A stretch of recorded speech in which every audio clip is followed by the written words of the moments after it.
America के नए राष्ट्रपति डोनाल्ड ट्रंप वहां की राजनीति के एंग्री ओल्ड मैन हैं और उन्हें गुस्सा थोड़ा जल्दी आता है। आमतौर पर वो अपना गुस्सा मीडिया पर उतारते हैं, लेकिन इस बार डोनाल्ड ट्रंप के गुस्से का निशाना थे ऑस्ट्रेलिया के प्रधानमंत्री मैल्कम टर्नबुल।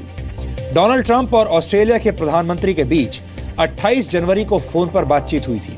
ये बातचीत लगभग 1 घंटे तक चलने वाली थी, लेकिन ट्रंप ने 25 मिनट के बाद ही गुस्से में आकर ये फोन काट दिया। इतना ही नहीं, फोन काटने से पहले ट्रंप ने यहां तक कह दिया कि ये फोन पर उनकी अब तक की सबसे बुरी बातचीत है।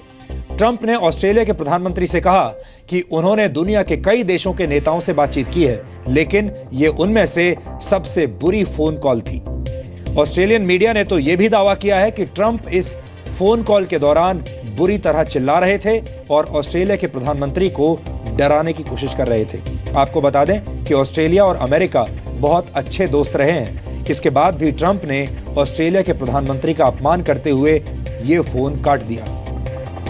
ऑस्ट्रेलिया के प्रधानमंत्री ने फोन पर हुई इस बातचीत के दौरान कहा कि अमेरिका उन मुस्लिम शरणार्थियों को अपने देश में शरण दे जिन्हें ऑस्ट्रेलिया ने रिजेक्ट कर दिया है। आपको बता दें कि अमेरिका के पूर्व राष्ट्रपति बराक ओबामा ने ऑस्ट्रेलिया के साथ एक समझौता किया था और उस समझौते के तहत अमेरिका ऑस्ट्रेलिया द्वारा रिजेक्ट किए गए 1250 शरणार्थियों को शरण देने के लिए तैयार हो गया था।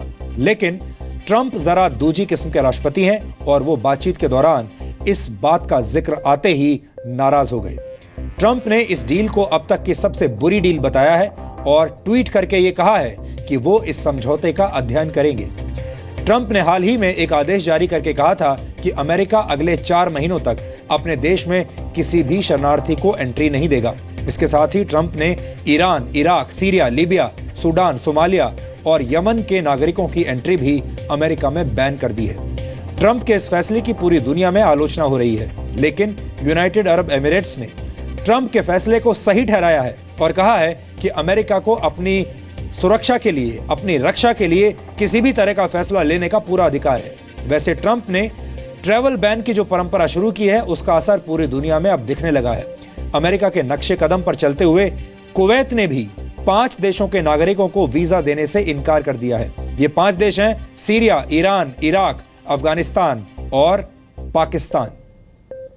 कुवैत ने इन देशों के नागरिकों पर ट्रैवल बैन लगाते हुए तर्क दिया है कि इन देशों में सुरक्षा से जुड़े हालात अच्छे नहीं हैं और जब तक इनमें सुधार नहीं आता ये प्रतिबंध जारी रहेगा। हालांकि कुवैत के स्थानीय मीडिया का दावा है कि ये बैन वर्ष 2011 से ही लागू है। कुल मिलाकर दुनिया की कूटनीति बहुत तेजी से बदल रही है और डोनाल्ड ट्रंप इसके केंद्र में है। ट्रंप अमेरिका के ज्यादातर पुराने दुश्मनों से तो सुलह करना चाहते हैं, लेकिन वो पुराने दोस्तों का साथ देने के लिए तैयार नहीं है। ट्रंप का तर्क है कि अमेरिका के ज्यादातर दोस्तों ने सिर्फ फायदा उठाया है और इसके बदले में अमेरिका को कभी कुछ नहीं मिला। कुल मिलाकर दुनिया की कूटनीति की कहानी एक सोप ओपेरा में बदल गई है, जिसमें हर दिन नए ट्विस्ट आ रहे हैं। अगर आप टीवी सीरियल्स देखने के शौकीन हैं तो आपको अमेरिका की इस नई ड्रामा सीरीज को जरूर देखना चाहिए और इस सीरीज का नाम है कहानी कूटनीति की।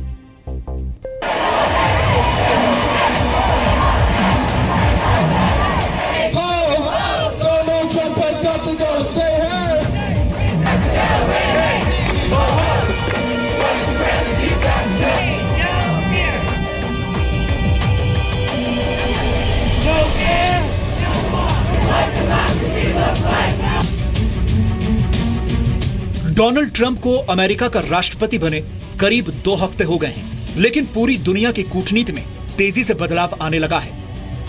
ट्रंप अमेरिका का दुश्मन कहलाने वाले रूस के राष्ट्रपति से तो 1 घंटा बात करते हैं, लेकिन दोस्त माने जाने वाले ऑस्ट्रेलिया के पीएम के साथ बातचीत के दौरान फोन गुस्से में पटक देते हैं। क्या ट्रंप की यह झल्लाहट किसी बड़े खतरे की आहट है?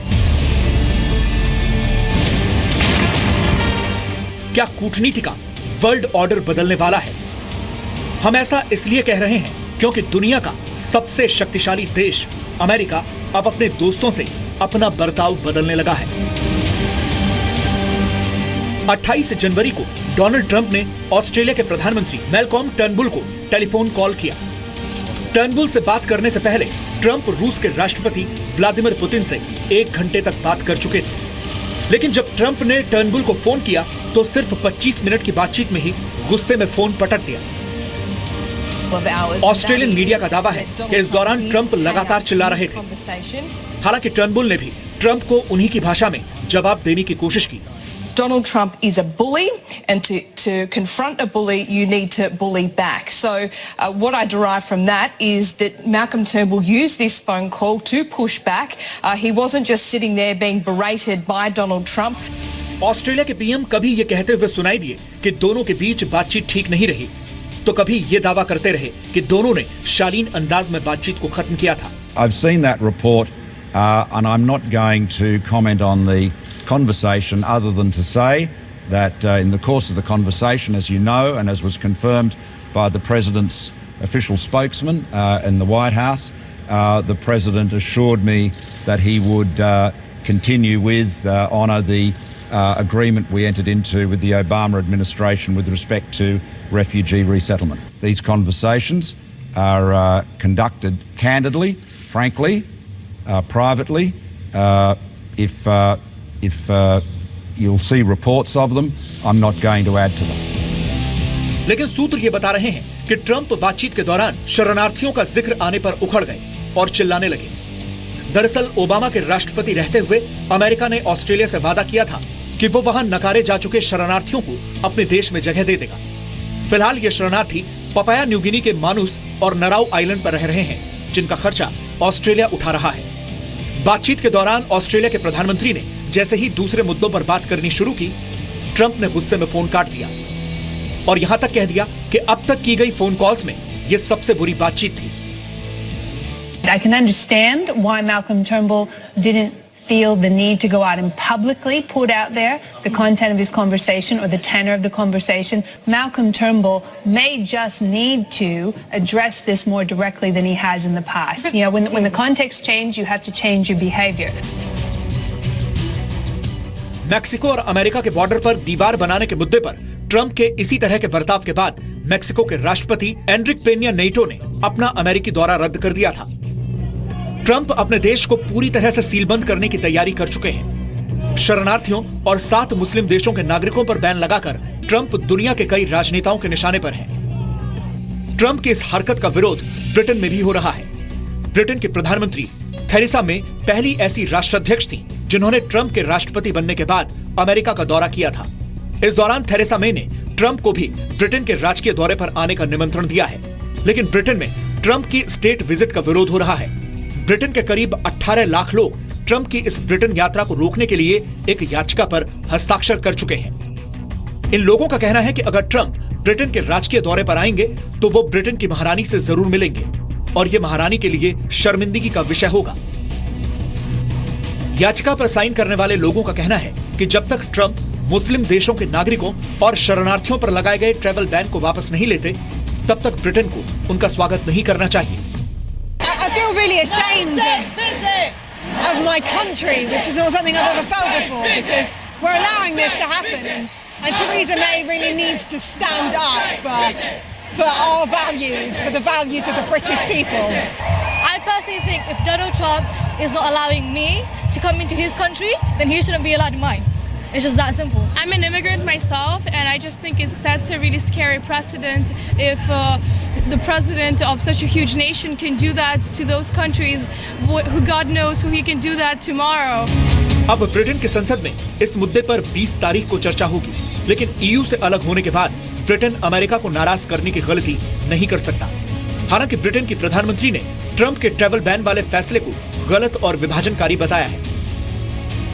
ट्रंप के लिए एक संदेश 7 वर्ष की बना अल्वेद ने भी भेजा है। Have you ever had no food, no water for 24 hours? Just think of the refugee and the children of Syria. बना सीरिया की शरणार्थी है और कभी एलेप्पो में रहा करती थी। बना कई बार सीरिया के शरणार्थियों को लेकर अपनी बात दुनिया तक पहुंचा चुकी है। सवाल यह है कि क्या ट्रंप इस बच्ची की बात सुनकर अपना फैसला बदलेंगे या फिर दुनिया की कूटनीति को एक नए असमंजस भरे दौर में पहुंचाकर ही दम लेंगे। ब्यूरो रिपोर्ट, जी मीडिया। अभी तो डोनाल्ड ट्रंप ने गुस्से में सिर्फ फोन काटा है, लेकिन आगे गुस्सा आने पर वो क्या क्या कर सकते हैं इसका अंदाजा लगाना मुश्किल है। आप सोचिए, आज फोन पर बात करते हुए उन्हें इतना गुस्सा आ गया, हो सकता है आगे भविष्य में कुछ और करते हुए उन्हें गुस्सा आ जाए और वो इससे भी बड़ा कदम उठा सकते हैं। ट्रंप का यह बर्ताव सिर्फ दुनिया के राजनेताओं के लिए ही नहीं, बल्कि पूरी दुनिया के मीडिया के लिए भी एक चुनौती बन गया है। अमेरिका समेत दुनिया भर के मीडिया संस्थान अब ये नहीं समझ पा रहे हैं कि आखिर ट्रंप को लेकर रिपोर्टिंग कैसे की जाए। ट्रंप राष्ट्रपति बनने से पहले भी मीडिया से नाराज रहा करते थे और राष्ट्रपति बनने के बाद भी मीडिया के प्रति उनकी नाराजगी कम होने की बजाय बढ़ती ही जा रही है। ट्रंप ने हाल ही में कहा था कि मीडिया के लोग इस धरती के सबसे बेईमान लोग हैं। ट्रंप साफ साफ कह चुके हैं कि उनके और मीडिया के बीच एक युद्ध चल रहा है। पूरी दुनिया के पत्रकारों को लगता है कि ट्रंप देर सवेर मीडिया पर कई तरह की पाबंदियां लगा देंगे और एक तरह से सेंसरशिप लागू कर देंगे। ऐसे हालात में आपको यह भी देखना चाहिए कि डोनाल्ड ट्रंप पत्रकारों के साथ कैसा बर्ताव करते हैं। इसके लिए मैं आपको आज एक पुराना वीडियो दिखाना चाहता हूं जो उनके आक्रामक व्यक्तित्व के बारे में आपको बताएगा। वर्ष 2015 में जब डोनाल्ड ट्रंप चुनाव प्रचार कर रहे थे, तब एक पत्रकार ने उनसे एक सवाल पूछा और यह सवाल ट्रंप को पसंद नहीं आया और ट्रंप के कहने पर उस पत्रकार को धक्के मारकर इस प्रेस कॉन्फ्रेंस से बाहर निकाल दिया गया था। आप ये वीडियो देखिए और फिर हम इस बातचीत को आगे बढ़ाएंगे। Next, yeah, please. Excuse me, sit down. You weren't called. Sit down. Sit down. Sit down. Go ahead. No, you don't. You haven't been called. Go back to Univision. Go ahead. You cannot deny citizenship to children in this. Sit down, please. You weren't called. I'm a reporter and I have don't touch me, sir. Don't touch Go. me. You cannot touch me. I have the right to ask a question. Yes, I have the right to ask a question. Yes, go ahead.